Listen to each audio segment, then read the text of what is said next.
gonna be safe and sound tonight. Hello and welcome to the speedrun of the social contract of Arkology. This is a constitution for a city-state which we are building in reality. So the preamble is the preamble of the Constitution. Article 1, Introduction. The Bill of Rights and Non-Aggression Principle will strictly be followed within the city. Violations of this contract by a resident will at most result in the seizure and auction of your property, which you get 75% of the value of, and the revocation of your resident status within the city. The public ledger, this is property rights. Everything gets listed on the public ledger. You can only get kicked out for violating Article 11 or 12, which is the courts. One is criminal, one is contract. Your property can't sit vacant for more than 6 months. And only Arkology residents can build and purchase real estate, and corporations cannot own property or real estate in Arkology. There's a public budget that is transparent. You can get a budget anytime you want. The tax structure has a universal basic income, and there's 4 different taxes. There's electricity, sin, landlord, and child. Electricity is like income tax brackets. Sin is like a sales tax on drugs, dairy, meat. Landlord is a progressive landlord tax, and child is a progressive child tax. To combat, this is to combat monopolization, the landlord, and the child is to combat overpopulation. Moving on to the king or queen of the city, the monarch determines tax rates, public projects, and social contract changes to be voted on the following year. They also appoint and are the tie-breaking vote in several councils. The monarch can be removed and replaced using an Article 14 process, which is the revolution clause, which we will get to later. And the tax rates can only change 0.9 to 1.1x year over year.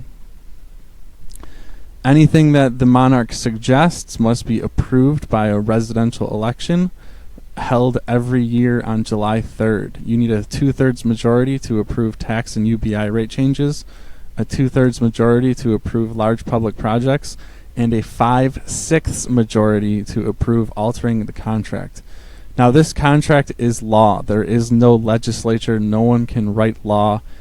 The only law that exists is in this contract. Now, councils can kind of enforce the law and judge upon the law, but if the judgments of the councils are in gross violation of the contract and of the rights of the residents, then you can overthrow the monarch using Article 14, and then the monarch will try and avoid that from happening by firing and replacing any judges who are either corrupt or incompetent or both. So that's the main process by which this organization stays fair. The removal council is removing persons and auctioning their property if they violate the law. The next council is the Immigration Council. This council is being selective in the choice of residents to the city. Once you are let into the city, only the removal council can get rid of you. The Development Council is the scientists, the engineers, the people who will do mainly like research and development and business development of the city. Now, business development can occur outside of the government, outside of the Development Council. In fact, the vast majority of it probably will, and that's fine, that's acceptable, that is encouraged. Artistic Council. This is the artists for the city, and they're not all the artists, but they manage and they organize the artists, and they are in control of the outdoor aesthetics, sculpture, graffiti, murals, and parks. They can also delegate their power to specific residents. Ancapistan Court is the criminal court, and it has a list of a bunch of violations and their fines and their judgments. Next up is contractual court. This is for court violations, failure to pay tax, embezzlement, contractual fraud, things like this.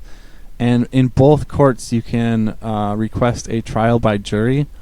But if you request a trial by jury, you have to pay the jurors. So it's a little bit of a letdown. It frees up time for the courts, though, the judges. Large public projects paid proportionally based on how many hexagons apartments the given resident owns. So it's kind of like a one-time progressive tax, if it's approved with the 2/3 majority. When clipping the monarch, this is important. Every month in the arena, there's a vote to dethrone the monarch. In order to have a successful vote, 1/6 of all eligible voters must show up in person to vote against the monarch. So you show up to vote against the monarch, and you only need 1/6. You need a small minority to overthrow the monarch and to start a multi-round caucus election to elect a new monarch. But during this process, the tax rates and this contract do not change, which is very, very important.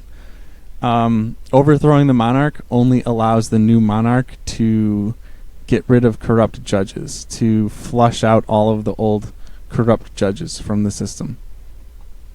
So it's kind of like a soft revolution. It's sort of like a revolution, sort of, kind of, but a very soft, very gentle. The whole process takes, I think, 2 months.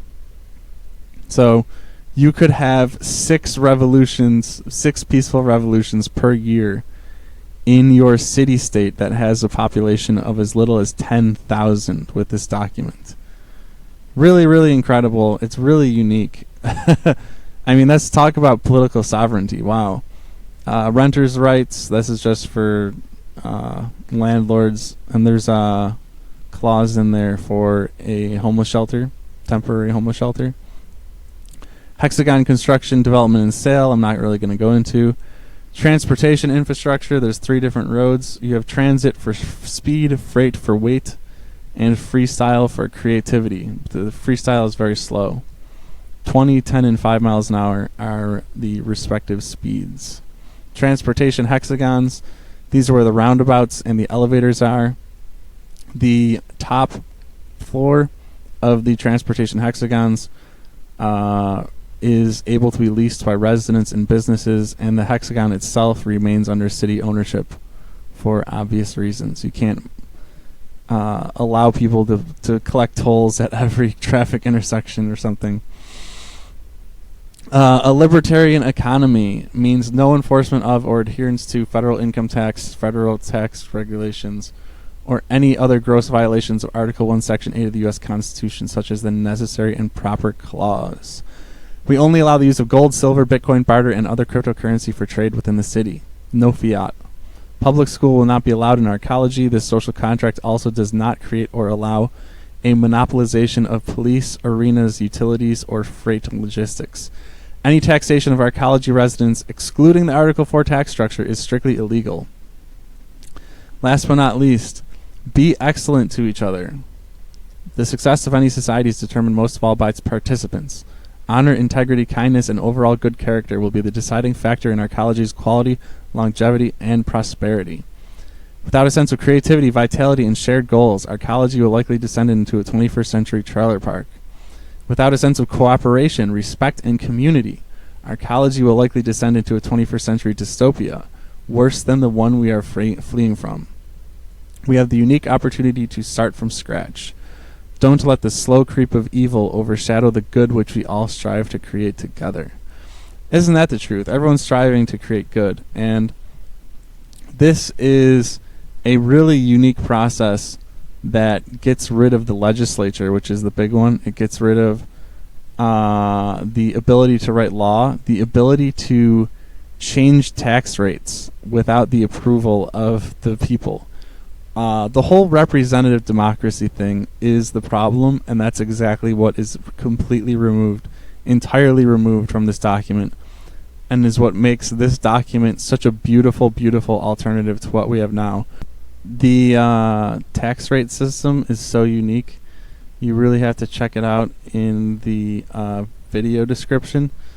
There is so much math involved that go into these numbers, and this is actually a very, very strong and accurate estimate on what to expect going into a city in a system like this.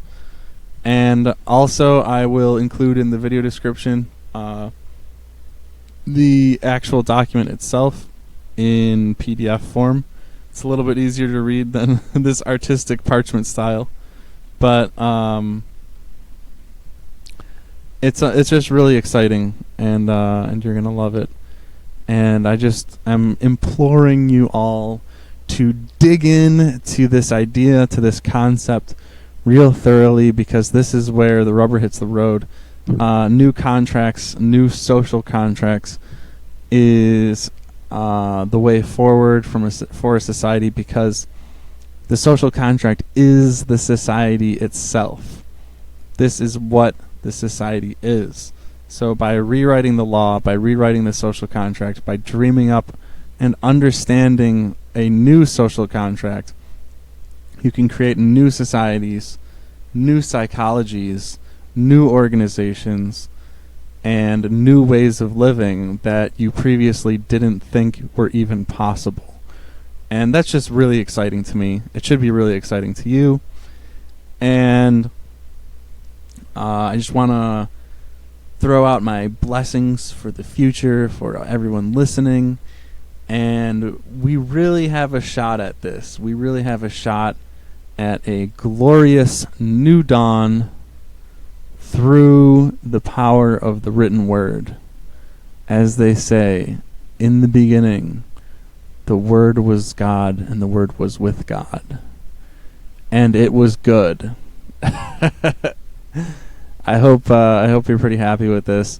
There might be a couple of typos. That's okay. Let me know. Feel free to join the Discord server as well. And thank you, and have a nice day. It's over. Nobody wins. I now have a Patreon, so feel free to donate by checking out the link in the description. If you want to see a new and better world come to fruition, as I do, then like, share, and subscribe. You can find an incredible amount of math, knowledge, and 3D renders by clicking on the channel name. And remember, we need you to help spread this vision across the internet for all to see and become familiar with.